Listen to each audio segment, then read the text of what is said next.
Feels good to be back, ladies and gentlemen. Welcome back to, in fact, the best day of the week. We got Texas. Horns down, boys. Feels good to do that. Didn't get to do that too much last year. At least I don't remember us doing it too much anyways. But excited for this game this week. I know there's a lot of people that want us to lose. We'll get into all those great things here in just a few. We've got Tanisha from Really Flawed, Texas Insider content creator, will be joining us to give us her perspective of this Texas-Florida matchup, which at one point seemed like it was going to be the matchup of the year, but has not lived up to those expectations as we would like. Back to pick'ems. I'm really upset that we missed last week's pick'em.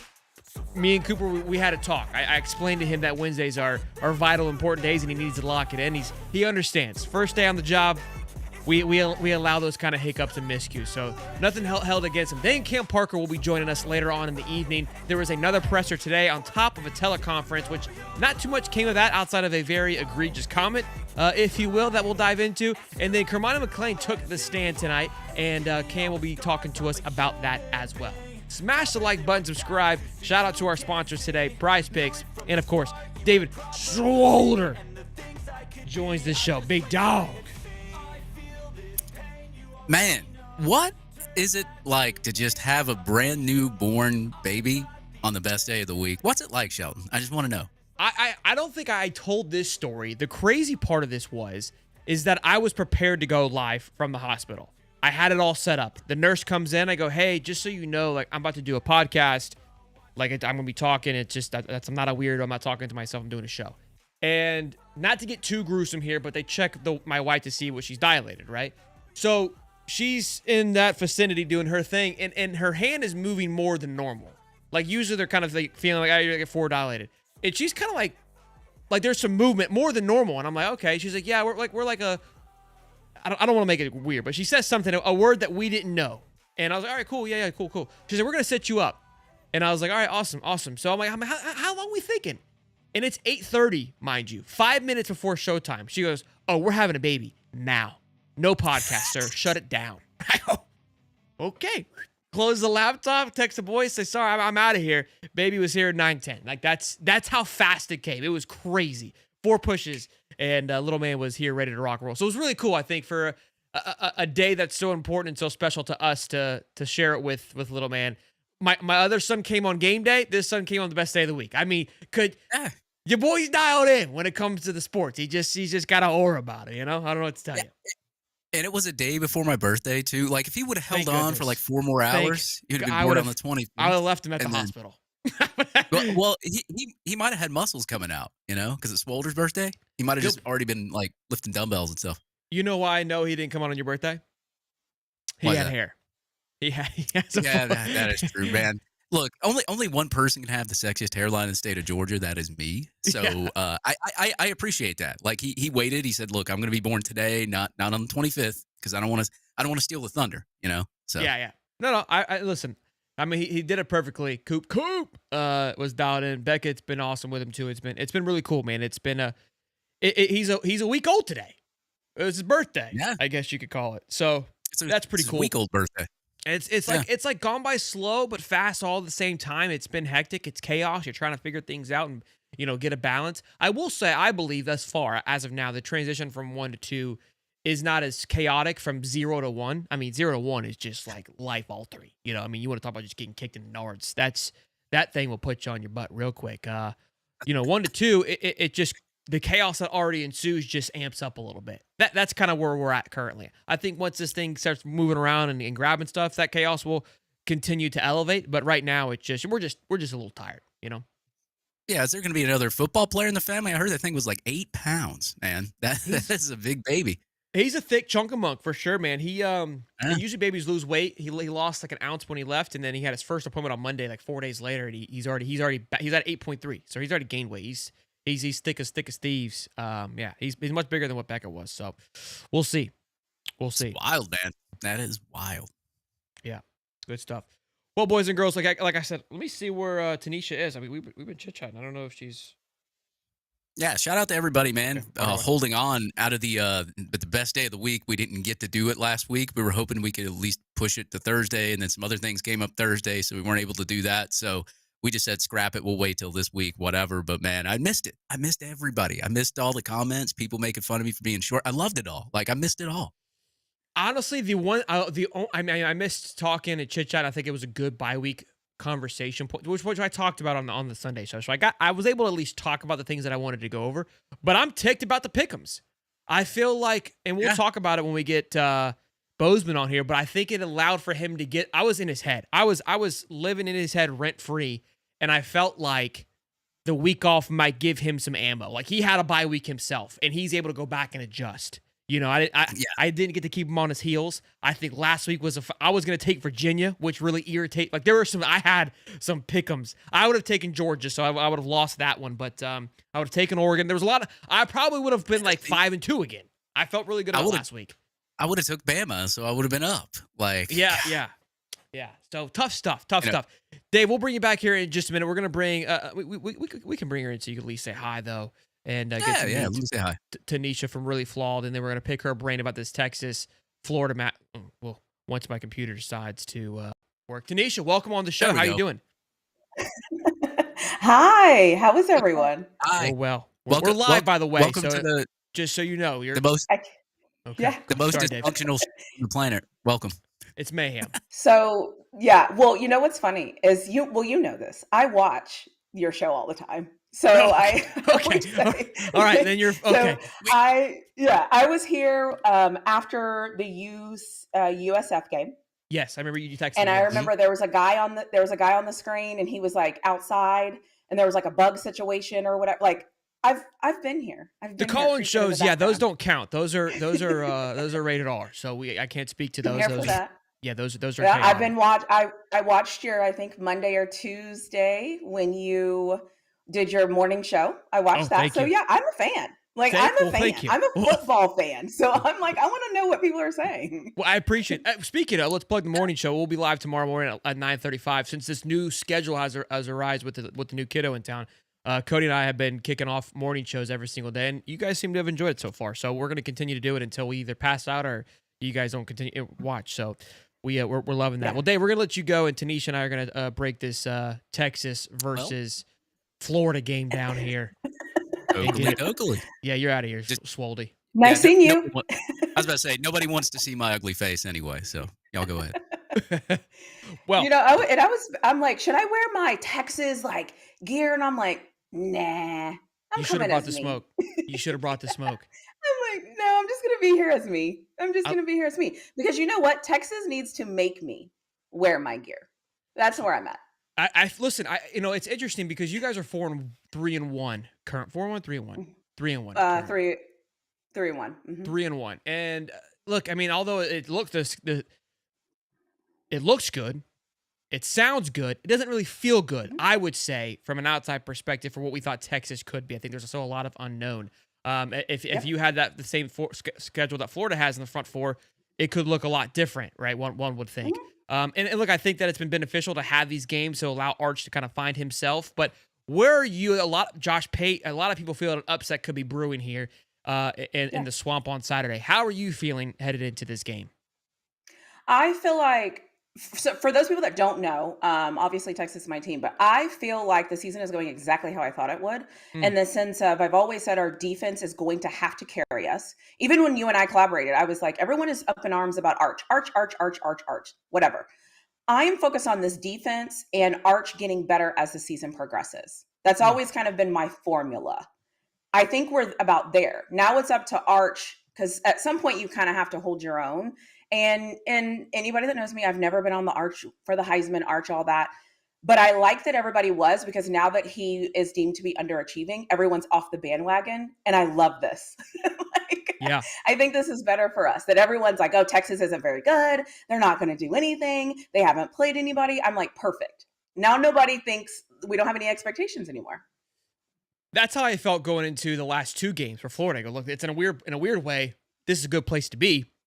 If you're DJ Lagway and company, because now that load of that you felt all off season has kind of gone away. There isn't, I mean, the expectations just exist at this point. Please, for the love of God, give us something to be excited about. It's weird how both of these teams are identical, in my opinion. Outside of their records, They feel very similar headed into this, where both have the quarterbacks that were expected to be great, that have not lived up to nowhere near the expectation, and both have Mhm. a phenomenal defense that have played lights out. Again, the schedule has been more favorable for you all, so you've got a better record. But you also have played better against Ohio State. But you could almost compare that Ohio State game similar to our LSU game, right? Ohio State hasn't been really proven. I know they're ranked number 1. Are they? I don't know. They haven't been Yeah. tested. To be quite honest with you. Um, and honestly, this game feels like going back to Lagway's comments of like, who's gonna pop, who is going to all of a sudden just Exactly. click. And there are some Florida fans that don't want Florida to win because we have our own agenda. We're working on getting Lane here. I don't know if you've heard, but that's been a big train. I heard. Okay, I heard it's fire the coach ASAP and go figure out a way to go get Lane Kiffin. Yeah, we've tried to keep it hush hush. We haven't done well. Okay, we don't. Can I also throw the extra in that I saw, I think last week when I think it was, you were like, Urban, keep doing those interviews, Urban. You're going to work your way into coming to Florida or whatever you said. And I was like, I thought that he was trying to push the narrative, like almost kind of call out the I don't think he's coming back, but I think he was trying to maybe call out the front office in his manner if he could. in his favor. Okay. Yeah. Fair. I don't think he's coming back. I think he was just trying to almost call them out of like, oh, they don't have the money to maybe see if they could flex the money, right? But yeah, it's been a whirlwind. But where do you think this game goes? What is going to be the difference maker for Texas going into Ben Hill? Again, very similar situation so far. Where's the breakout point for Texas to get this W and to get on track for Texas? To get on track, I think what has to happen is Arch can't be a liability. I think he has to be a game manager. I think who is going to win this game is probably going to be the team with the fewest turnovers. Like, I'm not saying anything, creative here, but I think that is because you have a great defensive team and you got to let your defense work. You got to let your defense work. Earn the right to punt. It is okay to punt. Punt the ball away. Don't try to go win the game. I have always said I need Arch to learn how to be an amazing game manager, because once you have that skill, now you can kind of develop within that skill. Right now, we haven't seen it though. So, I think that's going to be the key, those turnovers. I think the other key is going to be whose defense stands up more than the other team. Because I think if each team is leaning on their defense, and each team probably will admit the defense is their backbone, if either one of those teams' defenses falter, I think the offense might panic. And so therefore it kind of gets, weird, right? It's like when your strength is not your strength, you're like, oh God, it's like baseball. When your fastball isn't working and that's your thing, it's like, well, what does this guy have? Like, what are we doing? So that's my biggest thing is watching these defenses and seeing how much energy or positivity they can give their offenses. Both offenses are struggling. And this is where, again, I'm picking for an upset. I mean, look, it's the homer in me. I understand it, but I genuinely feel this is, in my opinion, I would say, outside of what I thought USF should be, we have the more easier matchup of the last 2 weeks. And the reason I say that is this defense has been battle tested, right? That's a common word here. And so what you just said is like, hey, which one can falter? Well, this Florida team has been pressed to the max the last 2 weeks and hasn't really broken until the very last second. This Texas defense, I think, can overcome that because they're extremely talented. That's where they're going to have the edge, in my opinion. The other part that I'm looking into too is the running back room for Texas. Baxter seems he's doubtful with the injury report, and Wisner is questionable. And so now you're going again a deep running back room, very similar to Florida. But what you would love that experience to help a struggling quarterback at this time in this environment, and that's where again things you start to kind of alter. Is there a world where Arch sees the bench on Saturday? Like that's been a conversation for no bueno. There's not a world where Arch sees the bench, and I don't think there's an opportunity. I don't think Wisner's not going to play either. Okay, so that's more of just a gamemanship thing. He's good to go. I think he'll be fine. Yeah, and I think you know what's funny? I don't know if you remember our conversation in the summer when I was like, "There's this thing that Coach Sark does." And it doesn't happen to the outside world. Nobody sees it. It's like how he kind of manages internally. And unless Arch goes out there, this is not me taking a dig. If Arch goes out there and throws 5 interceptions, we might have a different conversation, right? I don't think Sark is going to let Arch Manning go out there and be the reason his team loses. I don't see that happening. But I do think he has to give but Well he done. has to give him some leeway. He has to. He's still learning. What is this, game 6? So he does need to give him some leeway to do some things to mess up and all of that. That's fine. But you can't have, after 3, we got to have a different conversation. We just got to have a different conversation. Here's my thing with Texas that as the opposer, Sark, I trust Sark more, and I trust Sark to manage the game better. I think that he has proven that. You don't go to an SEC championship last year into the playoffs the last 2 years, win a Big 12 championship the year prior, if you don't know what you're doing. So that's something Sark is really good at. And again, you could argue they didn't really have a place being in that Ohio State game given the performance of Arch Manning, but you're right there. Right. You're still in Right. it. And I think that plays a huge factor. And I do think that Sark has done a good job of trying to really, because Arch has cut loose the last couple of weeks. There's been some cringy moments, but he's trying to find out who he is and what he wants to be. I want the cringe. Yeah, yes. He's growing up. It's better than what Quinn. Figure it out. Quinn upset me. He had like the mullet, the blonde hair coming out, and then just completely was like, I'm just gonna be mute for the rest of the season. I was like, what happened to the kid? He just, I don't get know. Yeah, give me, and that's what I always say too. Like, I want my quarterback to be fired up, because at some point he has to contain the fired upness. You know who doesn't though? That defensive line. You know who else doesn't? Those receivers that are making cuts trying to get open. Like, it feeds and bleeds into the rest of the team. And it's like Arch. My thing with Arch, he has to find his thing, whatever his thing is, right? Is it him playing with a little bit of an edge? Is it him playing like Quinn? Because I think he tried that, but that's not who he is. I think he is also figuring out, like, how do I get high enough to play in this and be competitive and still be level-headed? And also, how do I become a leader? And, I think he has all of those things happening. Arch needs to be Arch, whatever that is. I just don't think he knows what it is, honestly. Yeah, no, absolutely. And again, these are the games where you've got to figure it out and find out who you are. What are going to be the weaknesses for Texas, and what are they going to be? I mean, not just the defense, like as a whole, but individually, what are going to be your key players and key moments that Texas has to have to take this thing over? Yeah, I'm going to go really boring here. My first thing is going to be Texas and these damn penalties. I mean, you can't go on the road and have that many penalties. You just cannot do it when your offense is struggling. I mean, and we have started behind the chains, 1st and 15, 1st and 20, 2nd and 20. You can't win games that way. And it doesn't matter how great you're playing. There's not that big of a margin for error for this offense. Sure. So that's a huge thing. So that's even about a player. That's nothing. That's about just you being disciplined. Yeah. So that's the first thing. I think the second key matchup, in my opinion, too, is going to be how these linebackers are able to play against Florida's offense.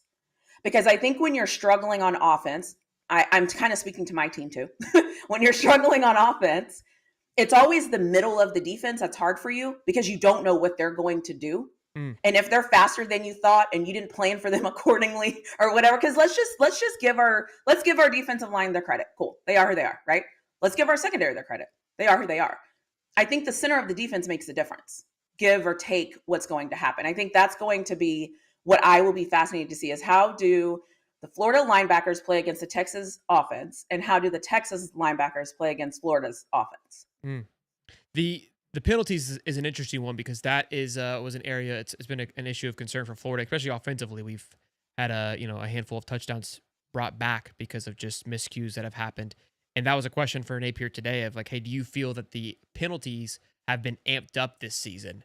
And then he gave some atrocious answer, which we're going to get into later on. But it is. Can I just ask something? What the hell is up with him in his press conferences? Is he saving face? Is this normal? It's almost like this is the Billy special. Yeah. Okay. Got it. What we're getting is it's nothing. It's nothing new. Nothing new. Okay. It's how he rocks. Yeah, just very nonchalant, and you don't get much. And you're just kind of waiting for things to click. Yeah, it's very hard to watch. Cool. Yeah. Got it. Before I get a score prediction, I do want Tim to I want you to tell them where they can find you. And because we had an awesome segment, and you had Florida. Where did you have Florida the preseason? Pretty high up there. 11. I think 11. Yeah. I think 11. Yeah, they let me down. We did a great show. It was an awesome time. I had a blast talking to you, previewing this whole season, and hey, I don't remember what I said now. Let's not hash that. But tell them where they can follow you and and how they can keep up. And with let's your just say, like, this season, we were excited about this game. We were like, DJ Lagway, Arch Manning, like all the hype. We were so excited about this. And now we're both kind of like, who the hell are these teams? I think we're like, who are these teams? Yeah, that part is true. That part is true. No, I'm excited anytime I can watch my team play football. Sign me up for that. I'm excited, but I'm also like, what the guys? Like, come on, give me something. But anyways, I'm at Really Flawed everywhere. So I'm on Twitter, X, whatever we call it this week, and Instagram, and that is my YouTube channel. And yeah, I talk Texas. I stomach through talking Colorado this year. So there's that. And then I'm also a Steelers fan. That's my squad. My Steelers are my babies. I love it. They're looking good. Looking good. Dial it in. I appreciate them this score year. Prediction for Saturday's game and a comment and a statement. Pondering. I am going to go 23-17, and we're all at the end of it going to say, what the fuck was that? Who wins? Because I think Texas? it's just, who picks against their team in a prediction? I'm just wondering, making sure, just clarifying. Yeah, it's going to be, I think at the end of it, we're all going to say, so are we good? Do we suck? Was that good? Is that, like, I think it's going to just be I think I saw a stat. It's the 103rd versus 123rd on third down conversions this weekend on Saturday. So it's terrible. It's just bad football. And maybe I should say bold. Thank you. Yeah, and so let me say my bold prediction is I think somebody's defense is going to score a touchdown. I think that's what's going to make it wonky. And I don't know if that team will necessarily win, but I think that's kind of what makes it kind of where you're like, so are we good, right? Because then the stats get skewed, time of possession gets skewed. So then it's like, what are we looking at? So that's we're not going to get answers. There's going to be an outcome, but no answers. All right, perfect. Just random. Yeah, that's what I think. I love it. Well, Tanisha, I appreciate you. Make sure you guys go give her a follow at Really Flawed. Thank you so much for tuning in today and giving us this preview of Texas versus Florida. Very, very fun. Absolutely. And a pleasure having you on. And maybe we'll meet again later on the season in the playoffs. Just kidding. Hey, if we meet in the playoffs, we're freaking doing this for an hour, and we're going to be talking about how did we get here? I love it. I love it. Cool. All right. Talk to you soon. Thanks. Go Gators. Bye. Swoldy, big dog. I liked it, man. Good stuff.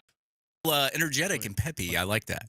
No, it was great. She's awesome. Look. She had me on her show, and I was glad to be able to have her back. Boys, 224 strong. Be sure to smash the like button and subscribe. And this beautiful young man, Cam Parker. Look. It's how's the fam? How's Rufus? How's the cat? How's everybody, man? Rufus is doing good. He's at home right now, probably destroying something. Chester's probably hiding. Mama Ames has a new teaching job, so congratulations to her. So big moves up for Mama Ames. Wow. Papa Parker was up for the bye week. He helped me start the beginning of building a shed. I put the roof on today, so the doors are whenever I'll get a chance to finish up. So the house is becoming a home, gents. We are finally getting things together. We're cleaning things up. It's looking good. So yeah, a lot of good things for the Parkers when not a lot of good things going on for the Gators, but I'll take the personal victories as much as I can right now.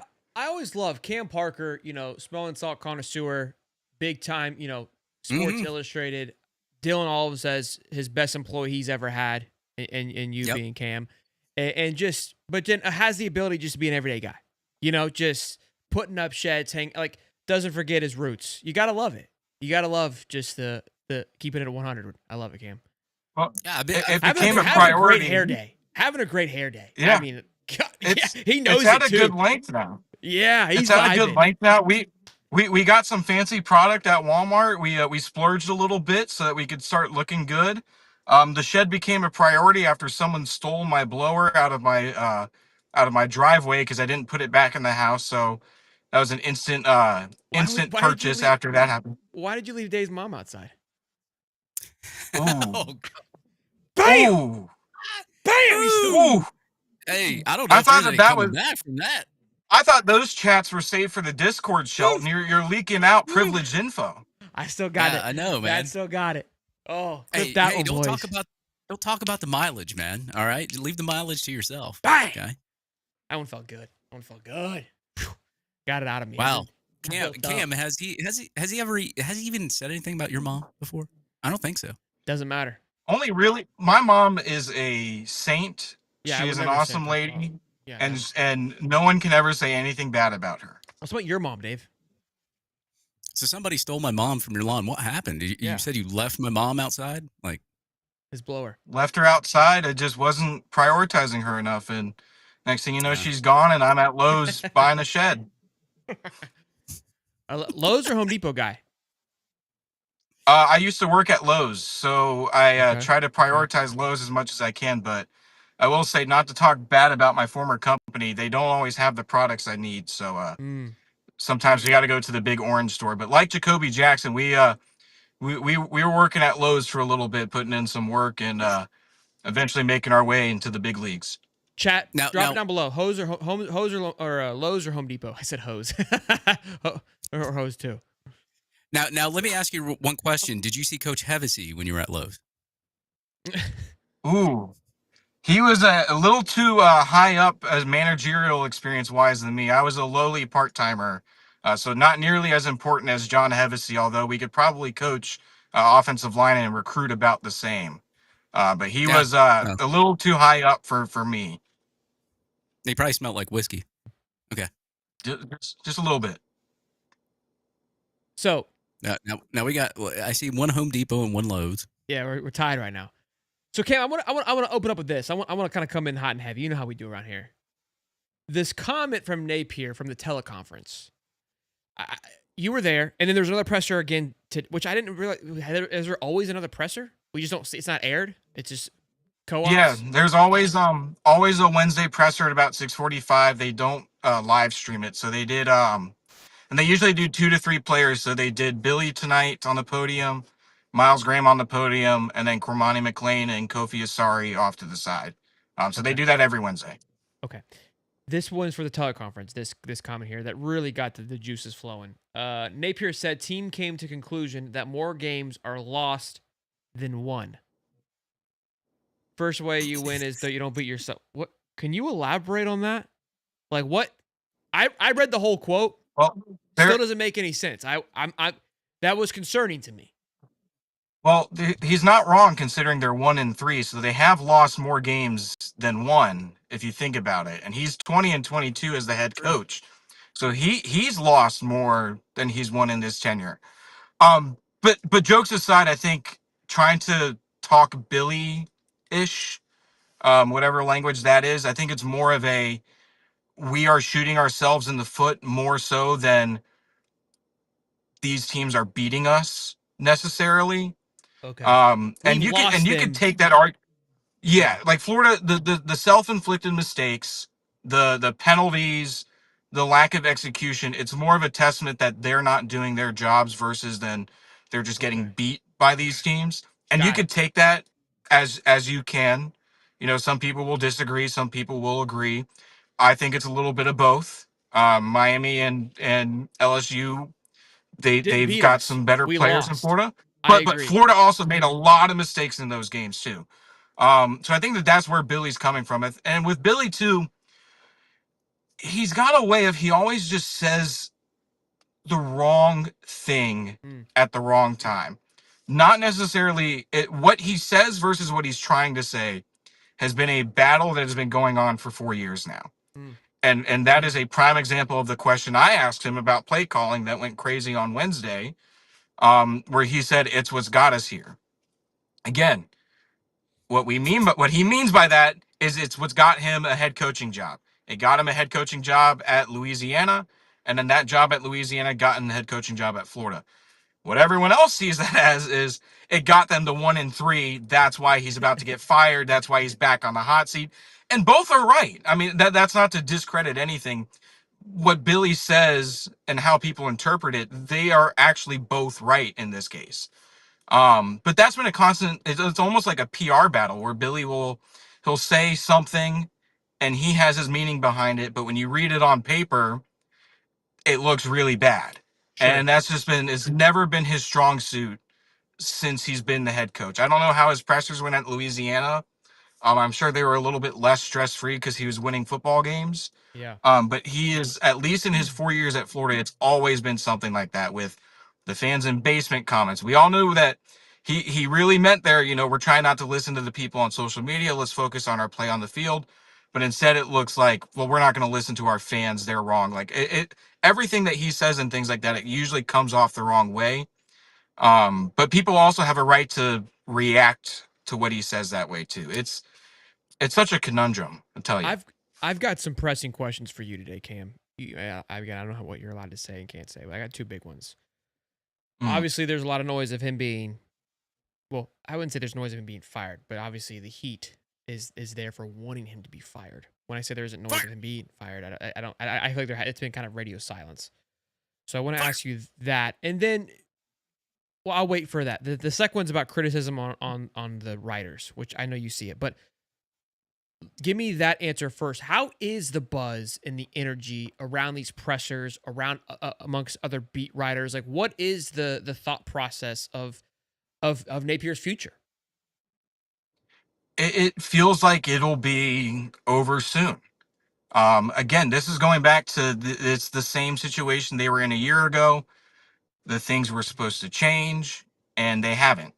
And so I don't know when it's going to happen. And I emphasize when because I don't think it's a matter of if anymore. I think that even like if somehow they beat Texas on Saturday, there's still a game down the line that they will lose that they're supposed to win.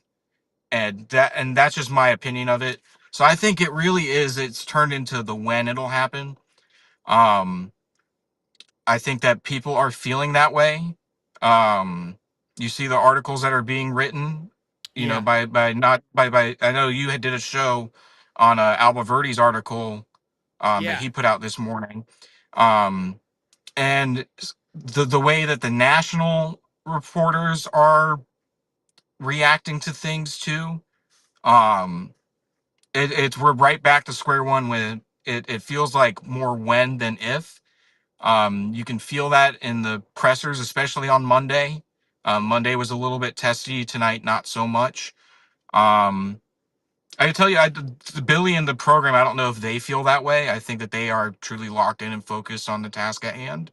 But at least my feeling, as far as outsiders who cover the program, um, some of the things that we've heard with about boosters.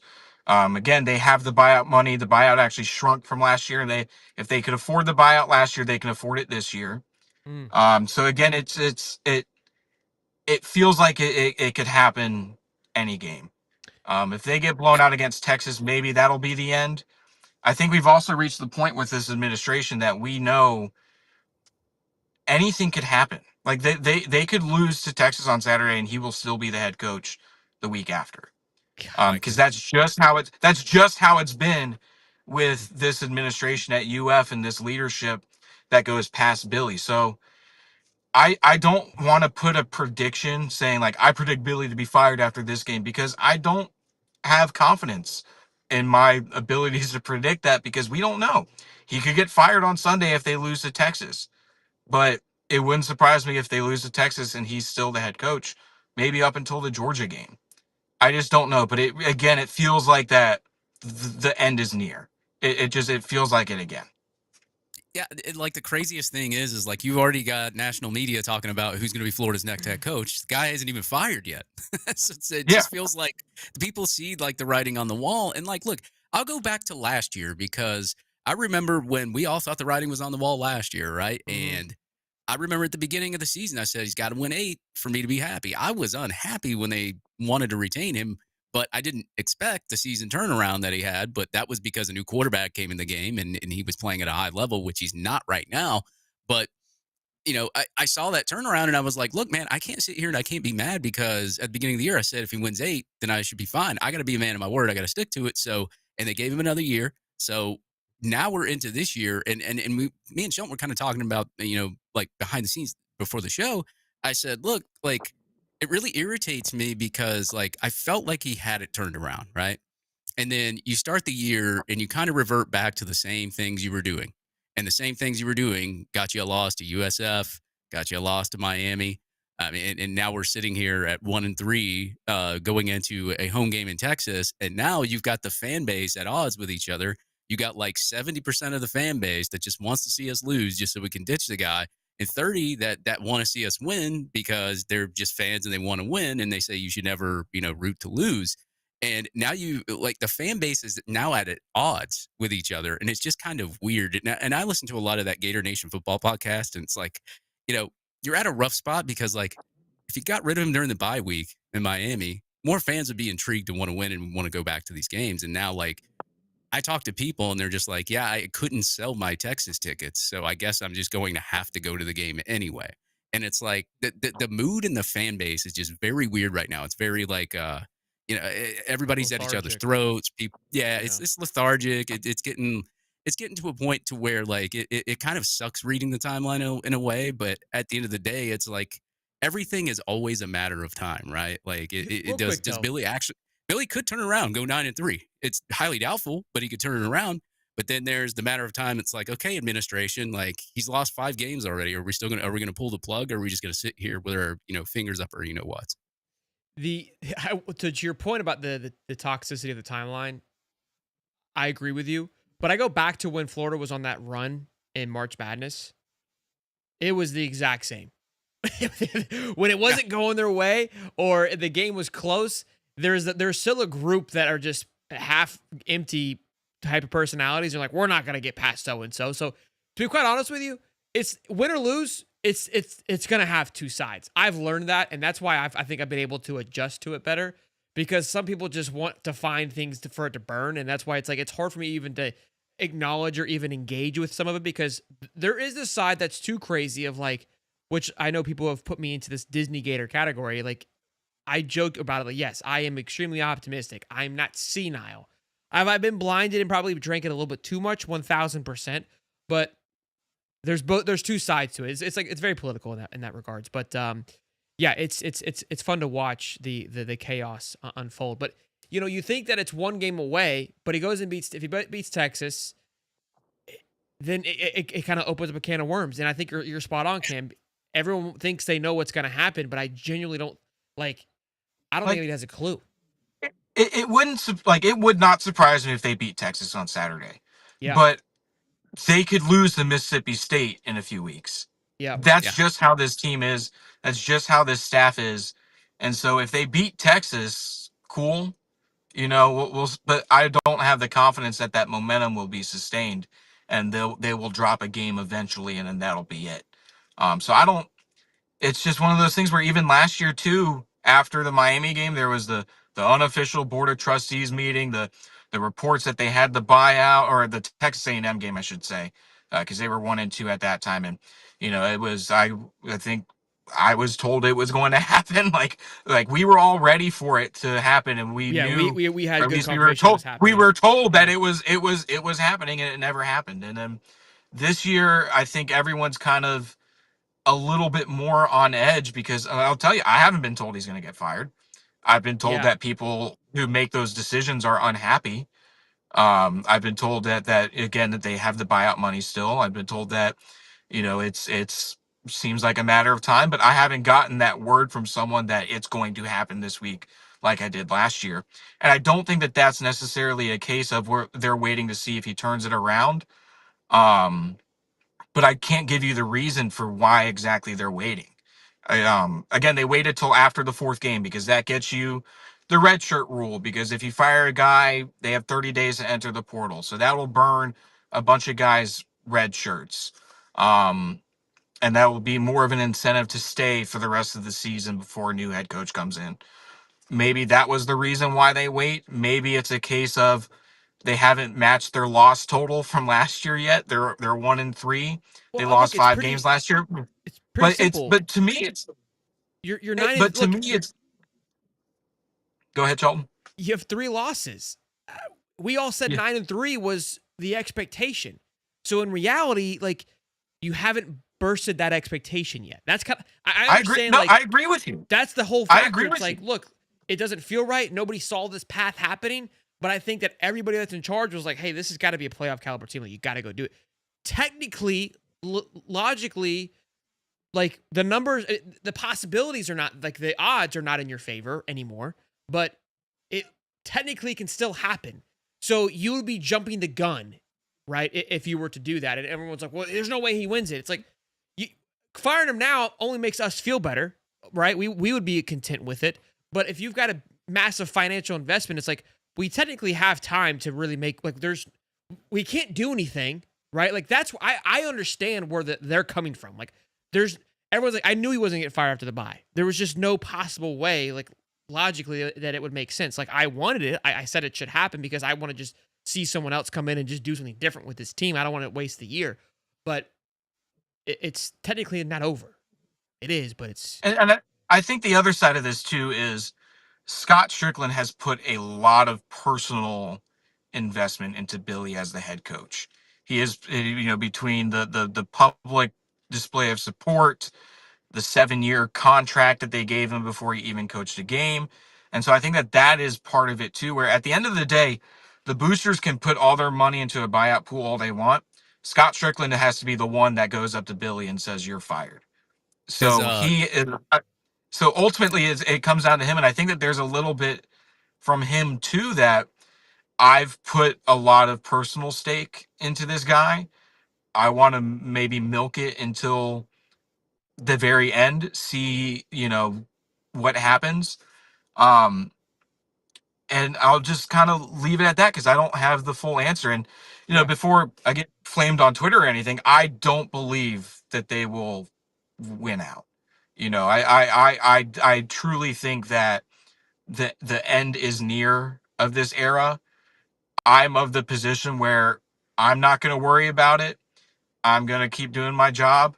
I'm going to show up to the press conferences and the games, keep asking questions, keep reporting the news, and then there you go. when that Pete Thamel tweet comes out, we'll move on. I don't know when it's going to happen because it maybe should have happened by now. They haven't done it for some reason. We kind of just have to wait and see. But I truly think it'll happen soon. Speaking of Now, questions. now, Go ahead. speaking of that support and all the time that Scott Strickland put into Billy Napier, I really love the fact that he's consistently on social media promoting NIL to help him out get these better classes. It's really awesome the job that Scott Strickland does for him.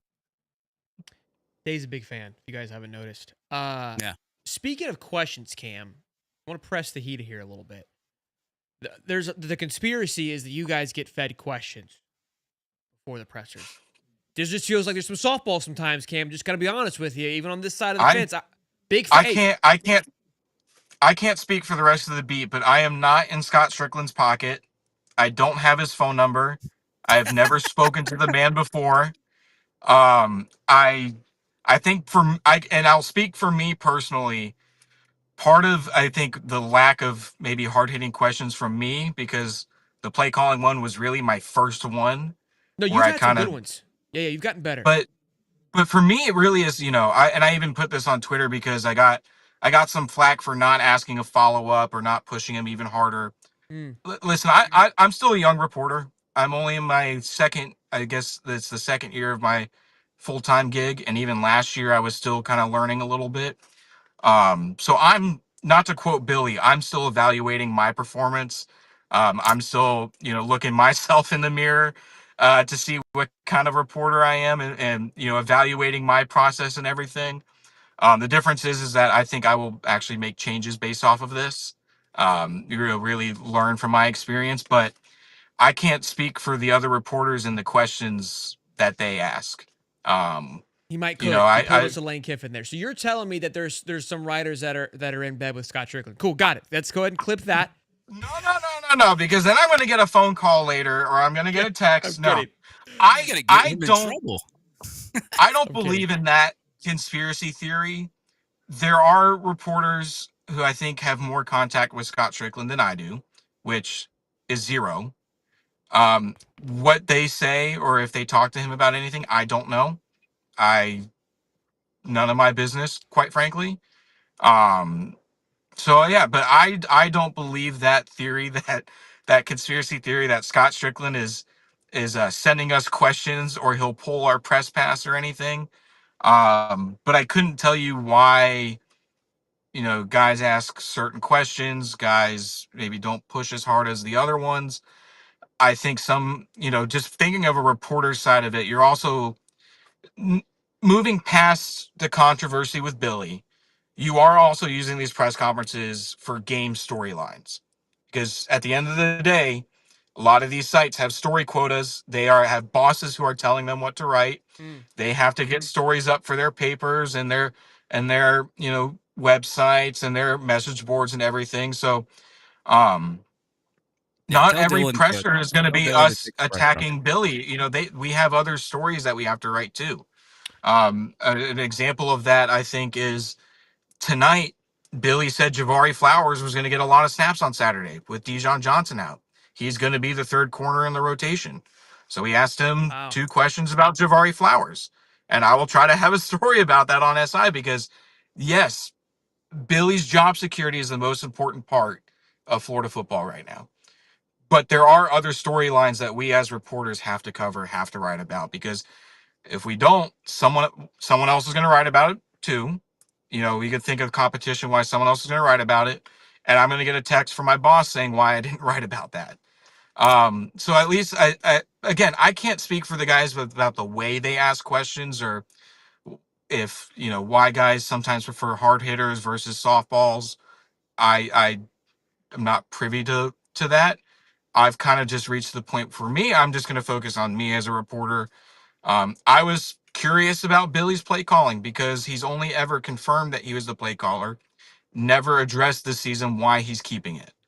And to me, that was interesting because it's been an issue for 4 years now. And as a reporter, you kind of have to let the other side get their side of the story out too. So why does Bill, I wasn't even trying to be like hard hitting, catching off guard, attack him or anything. I was genuinely curious, like what is going through this guy's mind right now that makes him believe that he is the right head coach, the right play caller. I think you And asked and it that perfectly. It came off like that, like just a genuine.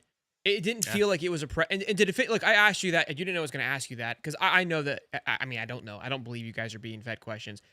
My theory, and you kind of supported it, is like there is a lot of young reporters in there, and everyone thinks they're just going to walk into that room and ask a nut hitting question. It's not like people are like, oh, Sheldon, you should get in there. Like I would fumble my words. It's a lot of pressure. It's intense.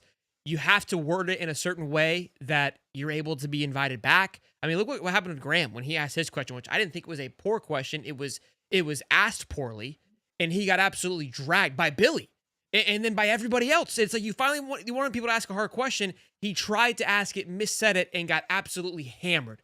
So yes, although like Graham and Albert Verdi, these guys have been doing it for quite some time. It's not like the Eggers and the Mark Longs that are 30, 40 plus years that are just calloused to this thing. And going back to the Mark Long comment, it's kind of ironic where he was like, F him, I'll be here long after. They're much experienced through this world of like, I'm not losing my seat. And you become more nonchalant and more comfortable with the things that you're saying. So I think that's what it comes down to more. And I think you also nailed it on the head of like, there are stories that have to be written. We have a quota. Like we can't all just write like a version of him defending his job. We need a fluff story of like, hey, how is Jamari Lyons doing? How is Flowers doing? I think last week was like a Jacoby Jackson fluff story. I was like, what are we doing here? But yeah, I think and that's the thing too, is like and not to sound pretentious or anything, like you guys could read our stories or you don't have to read our stories. It is what it is. If I get criticized, I got criticized because I wrote a DJ Lagway story about his guarantee speech, try to compare it to Tim Tebow's promise speech. And even though I wasn't trying to make that comparison, I was trying to compare the situations that they're in, because Tim Tebow was great 3-1. comparison, by the way. Tim Tebow was 3-1 coming off a Heisman Trophy. They went on to win a national championship. DJ Lagway is 1-3, and completely different situations. So I was trying to compare those. I got just destroyed on Twitter. Is what it is, right? It comes with the territory. But again, like, and I get the criticism for softball questions. Like, I understand why people are upset about that, because we're in year 4 of this an awful era. And, people want to really hammer it home just how upset the fan base is and how mad people are right now and how much this is unacceptable. The other side of that, going back to the Billy-ish, his language, he's been asked most of these questions before. And so, yes, we're going to keep asking them. He's going to give us the same answer every time. We've asked him about play calling and making changes. He's made it clear he's not going to make changes. We've asked him about changes that they've made during the bye week. He's not going to tell us what those changes are other than say, yeah, well, the changes look good. He will not answer injury questions. He's made that painfully clear over the last 3 years that is just not something he's going to talk about. We will get our injury report, and that's the end of the day. When that guy is healthy, we can talk about him. Is real quick, is Aaron Gates still day to day? Is he gonna play? Because that's what Billy said. Jeez, Dave, come on now. Too soon, Dave. Read the room, bro. But we and again, we're going to keep asking these questions as long as he's the head coach, because they're going to be the kind of the same storylines. But we also know what his answers are going to be because he doesn't change them. His response to me on Monday, the one that got a lot of coverage about this is what got us here. He said that exact quote in February, I believe, on signing day. I don't know who it was because I wasn't at that press conference, but someone asked him, like, with all the success you've had, are you going to remain the play caller for 2025? I mean, and when I say success, I mean success at the tail end of the season. And they won 4 games. They turned it around. They had a good finish to the year. Someone asked him what changes he's planning on making, and he said that he's going to say the play caller. He said, it's what got me to this point. And on Monday, he said, it's what got us here. So again, these answers don't change, but that's not an excuse for us to not keep asking questions. I'll keep asking questions. It's just sometimes he'll give you a half answer. Sometimes he won't answer them. And again, I can't speak to some of the questions that the other reporters ask, but I just try to focus on me and do what I can and write what I write.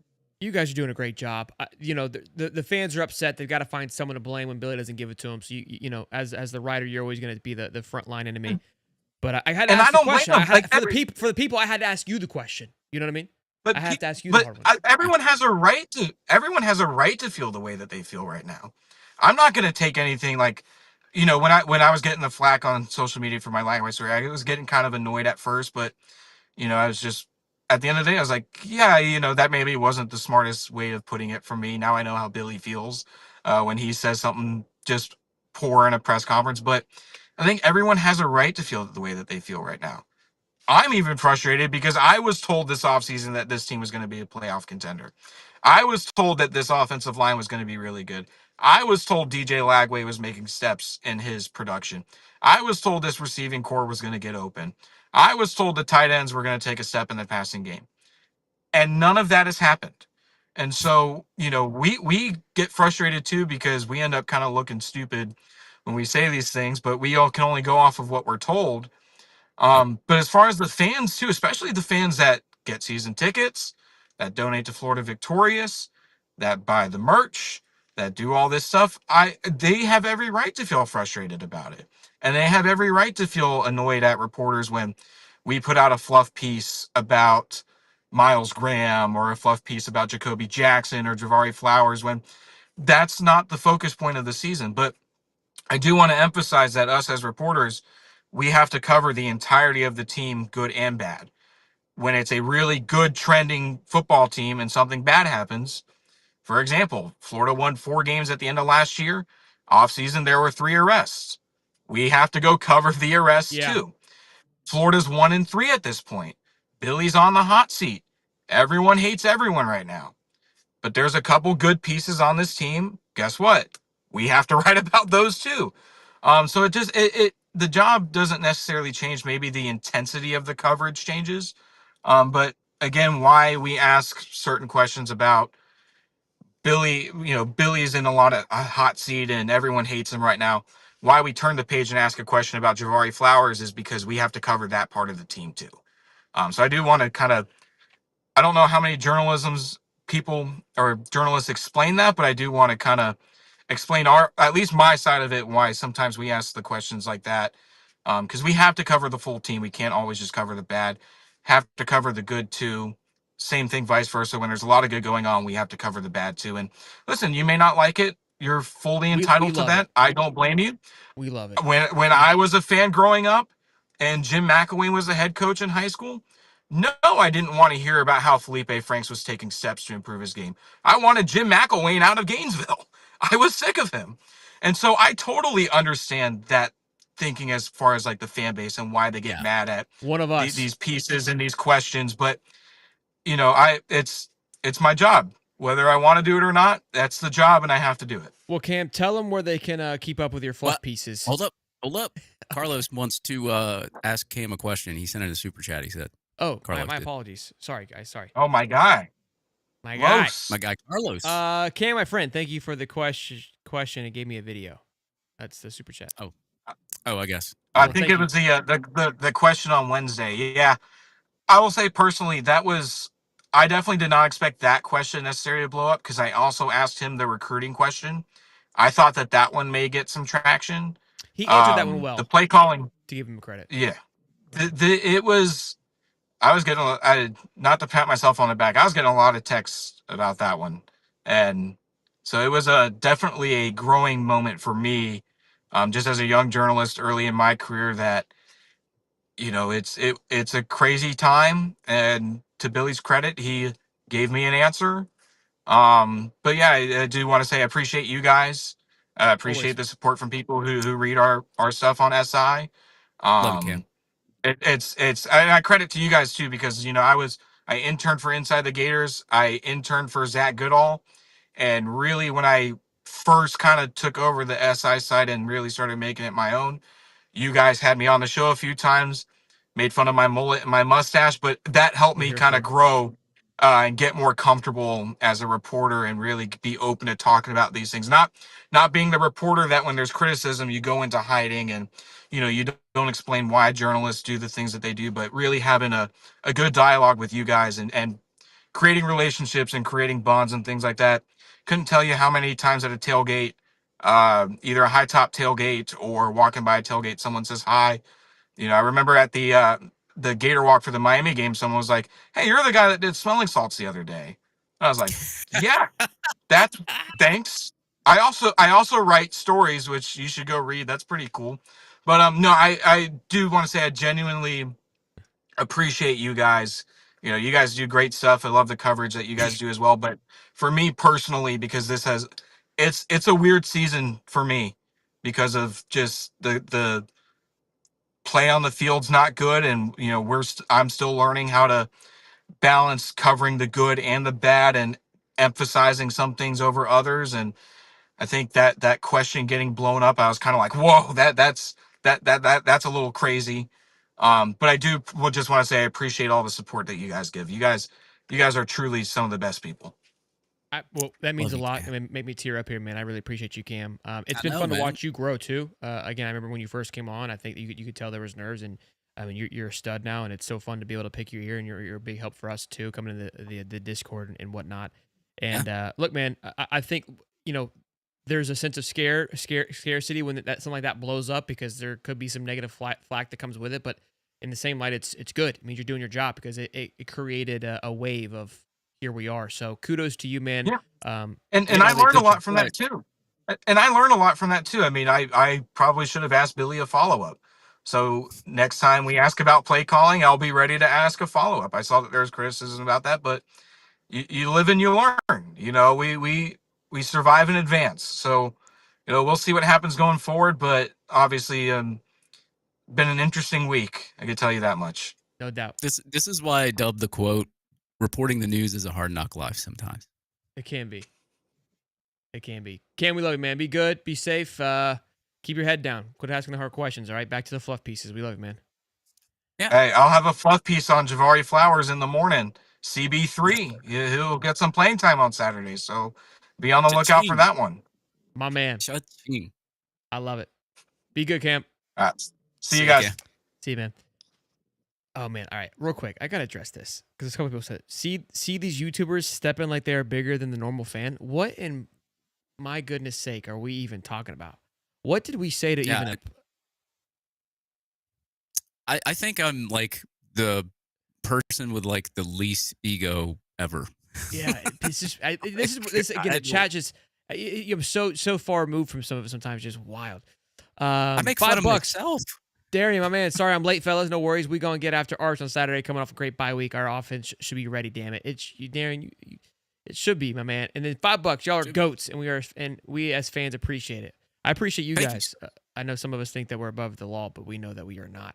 All right, we've got Bozeman here in just a moment. I've got a tinkle like no. I mean, I've a hammer in this water. So, Dave, give your thoughts on the Texas game really quick while I go tinkle. Well, my thoughts on the Texas game is holy moly. Well, I think we're gonna lose, but yeah. Just real quick, I'll even throw some stats out there because they're head-to-head ones. But Florida right now is ranked 131st in points per game, 123rd in yards per game, 131st in points per play, 125th in yards per play. Red zone scores 100% though. We only scored 3 touchdowns, but it's 100%. Kicked a field goal every time. And third down conversions, they were 129th. And Texas's defense is pretty stout. They have some really good defensive linemen.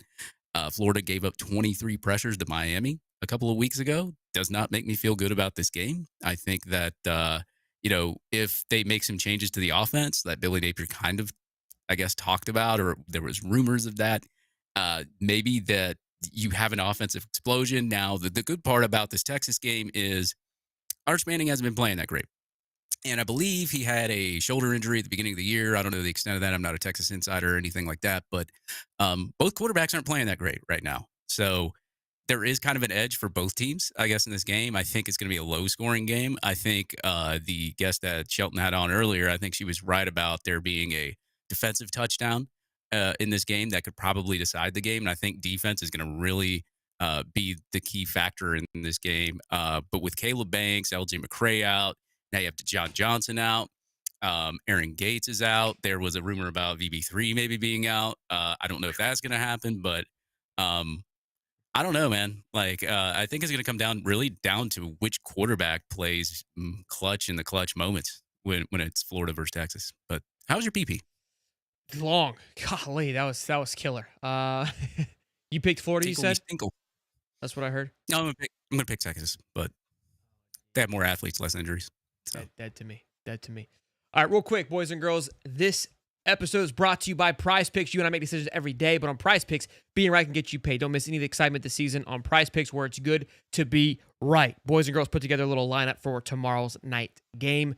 Old C-Mac to have more than 50 yards rushing. Devontae Adams, been a touchdown machine. He's the new Megatron for Matty Stat. Basically just a TD, all right, more than half. And then Kyron Williams, more than 13.5 fantasy points. I think he gets a touchdown as well with a couple of yards behind him. This game typically is like a 13 to 17 type of battle. I don't know why, but it always is. And then Matty Stat, I adjusted the line to be more than 209.5 yards. The thing that I did differently this time is I played their flex play, which if I get 3 of the 4 right, I still get some of my money versus just being all in on all 4. The payout is less for if you do get all 4 right, but because of the insurance, essentially. But I wanted to take advantage of it because Prize Pick is simple to play. Just pick more or less on 2 to 6 player stat projections.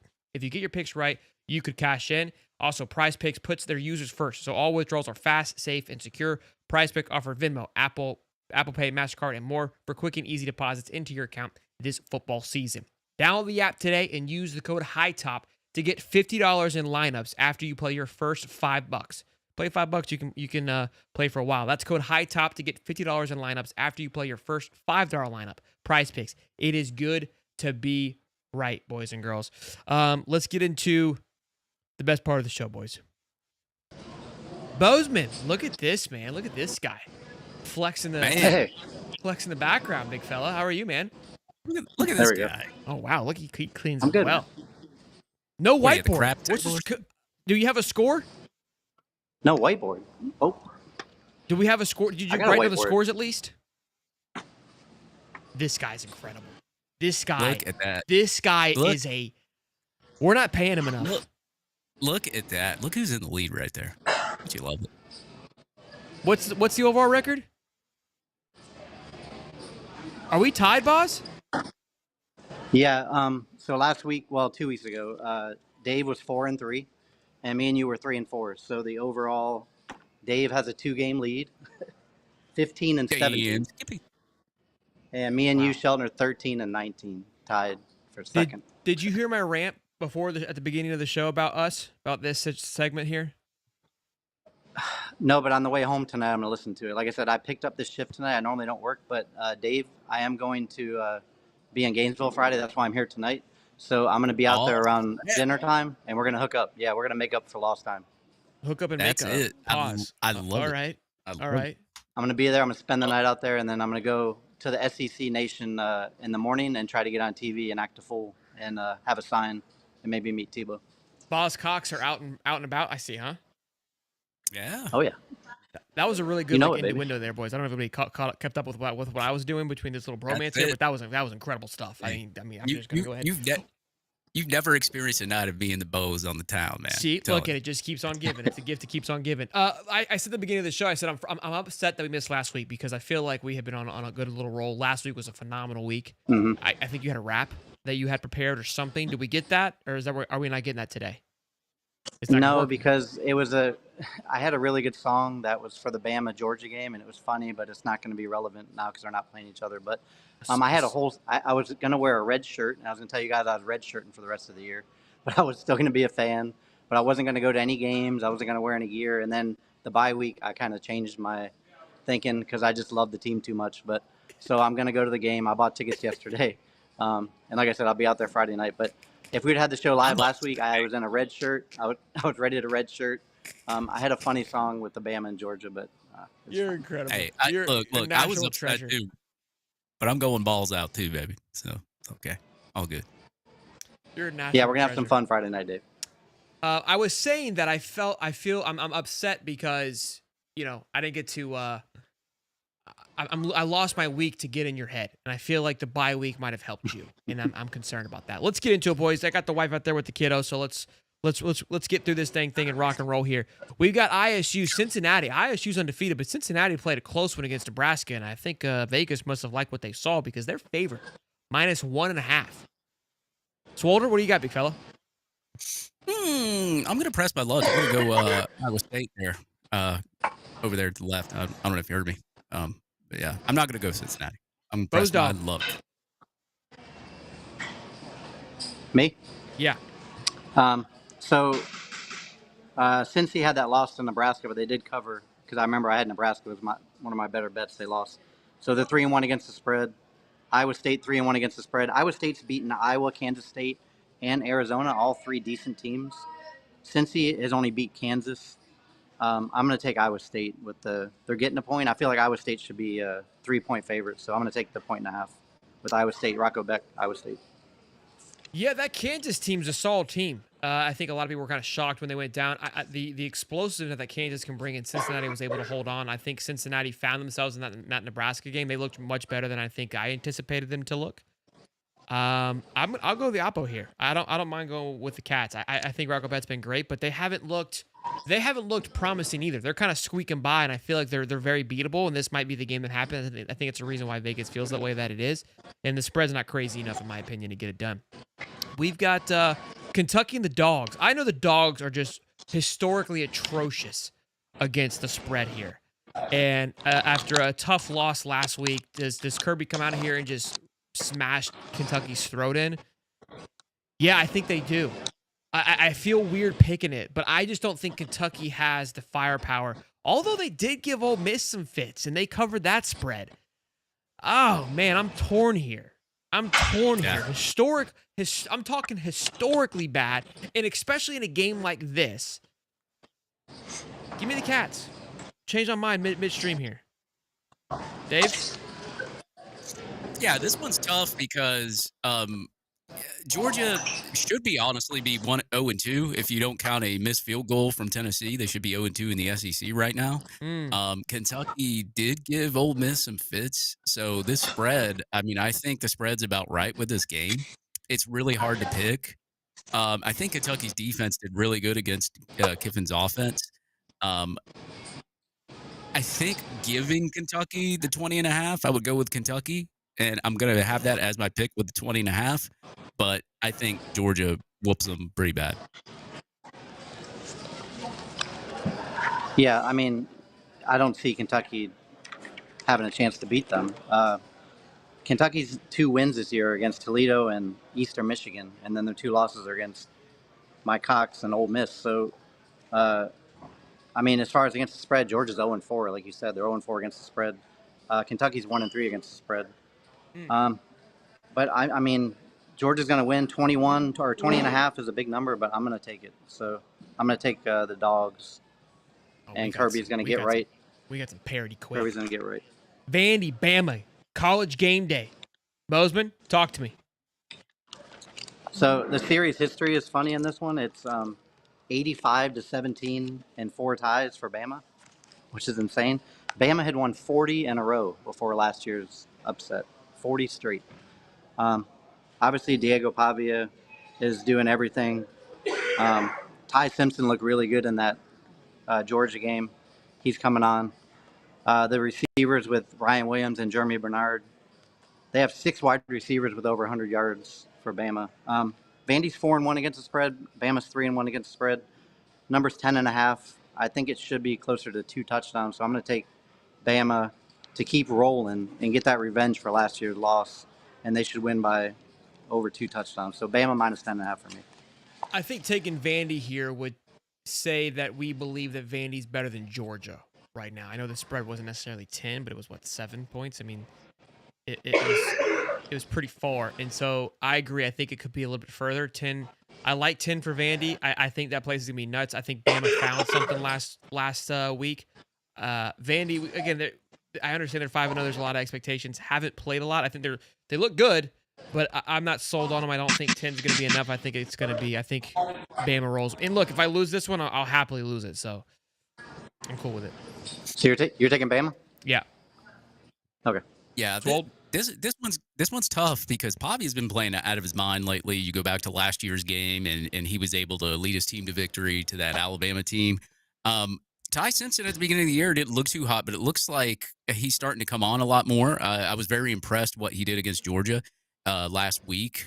He looked pretty good. I'm going to go with Alabama here with the I guess the negative points here because I just think the athletes of Alabama will take over this game. But man, Pavia, like I said, he has been playing out of his mind right now. So I think the game could go either way, but I also think that Bama ultimately wins with the spread because of the talent. Good stuff. Good stuff. We got Texas Tech, Houston. Texas Tech is getting 11 points. Swolder? No, they're not getting 11. They're giving 11. They're giving 11. Houston gets 11. Houston gets 11, yeah. That's what I said, no? I thought you said Texas Tech's getting 11. My bad. I said giving, I think. I don't know. It doesn't matter. We know what it is. Giving. Okay. Go ahead, Dave. Okay.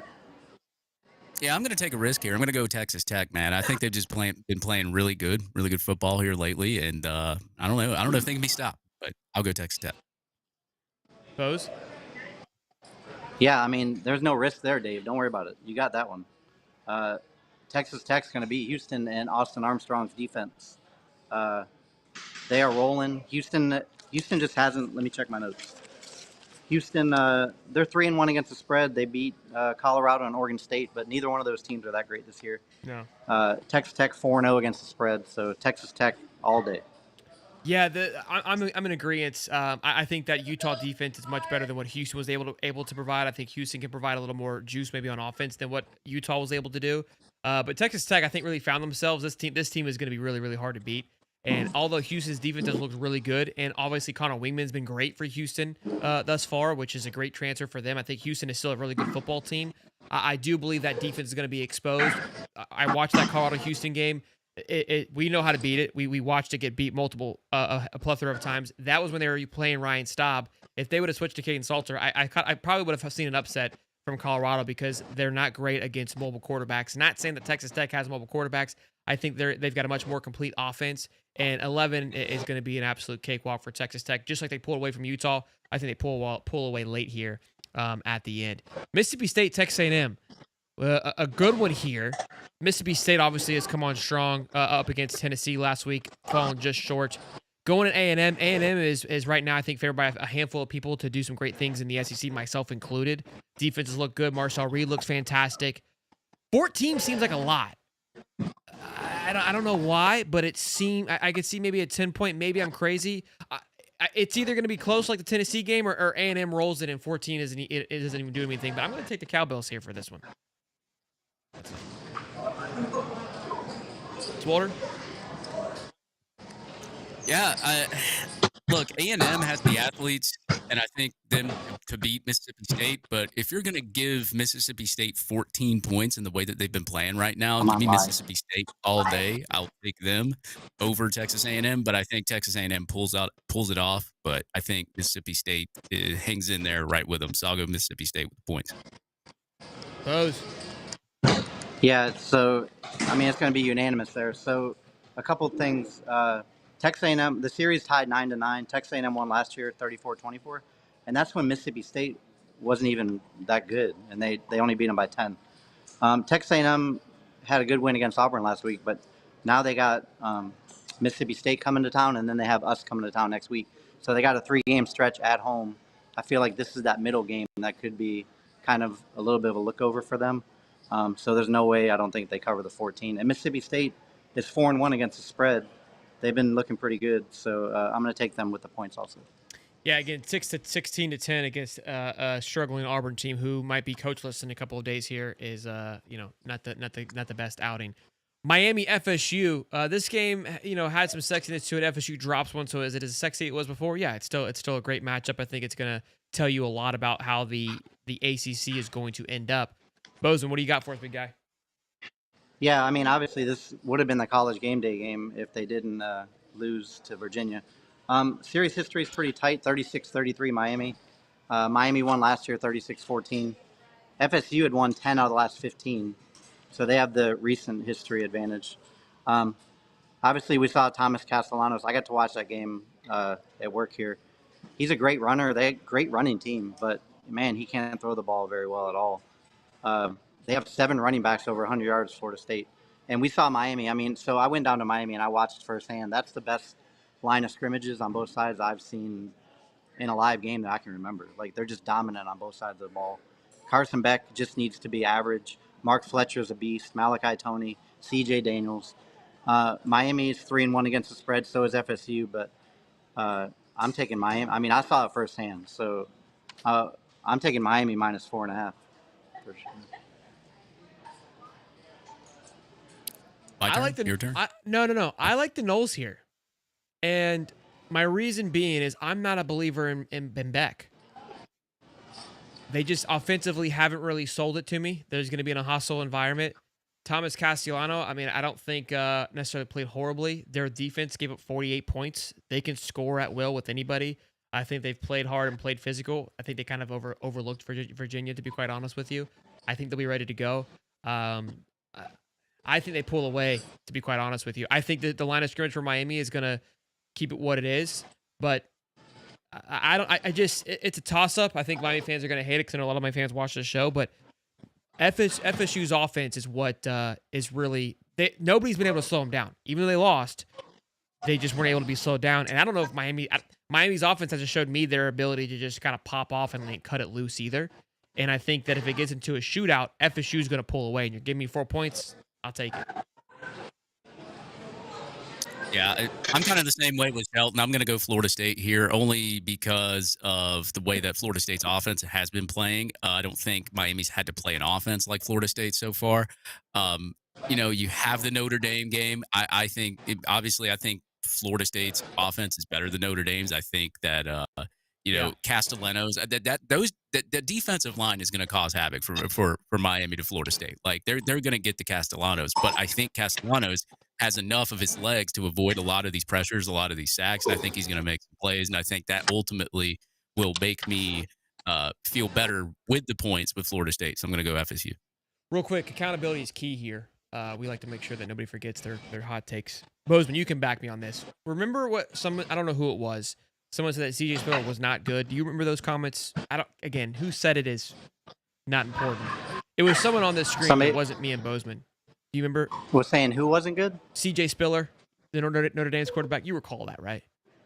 Oh yeah, I don't know who it was. I do remember that take. Yeah, it wasn't me and you, take. but yeah, it could have been anybody. Yeah. The guy's got the second rated QBR, and he's thrown over 1,000 yards and is like a top 5 Heisman favorite now. But that's besides the point. I just wanted to just clear the air on that one and make sure I got that off my chest.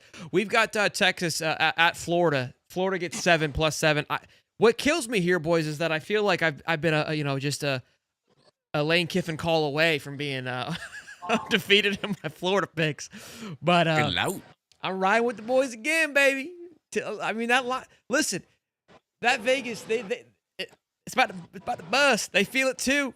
They want it. And I know Bo's picking Florida this time. I already know that Dave's picking Texas, so let's go ahead and get that out of wraps. And Bozeman, it's up to you, big guy. Dave's got Texas. Okay.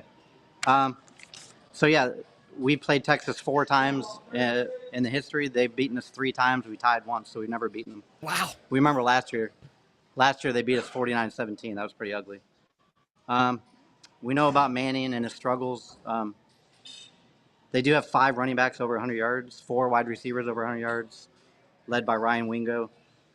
Texas is only 1-3 against the spread. Florida's 1-3 against the spread. Obviously, we thought this would be a college game day with Manning against Lagway, but look where we're at with that. Dave, you gave those stats earlier whenever Shelton was in the bathroom. That was all the stats I had written down. So Florida's offense and the top 5 major categories are all in the hundreds, between 100 and 123rd.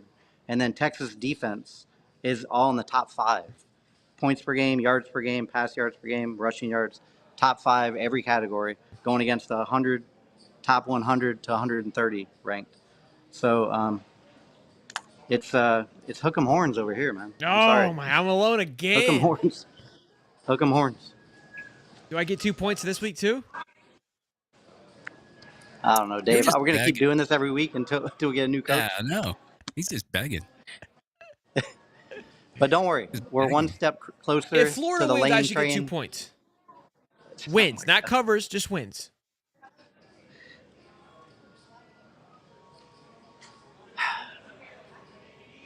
I don't know, Dave. Do we give him another freebie? What? Nah, he got his freebie last week. No. I had a kid last week, Dave. We didn't even do one last week. It's for Cooper. Well, then everybody has. I just had a baby, bro. Take it easy. Damn. He's gonna keep going until I let him have 2 points. If you lose 2 points, I'll give you 2 points this time. If you lose 2 points. Oh, he counters. Double or nothing. Double or nothing. How about this? I get 4 points, but I also lose 2. No, I'm not giving you 4 points. I'm risking 2 points. No. To win the game. I'm not saying the spread, to win the game. I gotta have something. It can't be an even peel here. Like I'm going against the odds. 4 points on our scoreboard. Like between me, you, and Mike. Yeah. But if I lose, I lose 2 points. Oh my God. I don't know. That's too risky for me, man. I don't know about that. See, boys, they know Florida's going to win too. We're not talking about the spread. We're talking about win. I'm putting my money where my mouth is, baby. Well, this is the only winnable game I think Florida has in their schedule. That's why. Yeah, there it is. There it is. Bozeman, pleasure as always, big guy. Thought we could have something fun there. You look good, man. You look sharp. I want this from now on. Thanks, man. Look. Shoot or don't show up, all right? Yeah, man. Look at this guy. Look at that. Incredible. Just The little professional. American flag guy. Professional. Yeah, look at that. Even though we lost the Ryder Cup, still supporting our country there, right? Oh, tough loss. It was a close comeback. They almost got there. They did. You be good, Bozeman. Have All a right, good guys, weekend, good to buddy. see Be you. safe and Dave, I'll see you Friday, buddy. Oh, See you, man. We will have a lot of drinks for you. Please do. Lots of Jaeger See you bombs. guys. Later, buddy. Yes, sir. Yep. Super chat from Rolling with Carlos. $5, my man. Let's see what he said here. Don't sweat a high top sports family. Remember, dumb comments help us with the algorithm. Love you guys. Look at Rolling with Carlos. Spitting facts, man. Oh, spitting we do facts. have one voicemail because I don't think people are calling in because they're upset. Everyone's about the season. Shambles. Everybody's in shambles. They don't want to call in anymore. You know, it is what it is. It's only 30 seconds.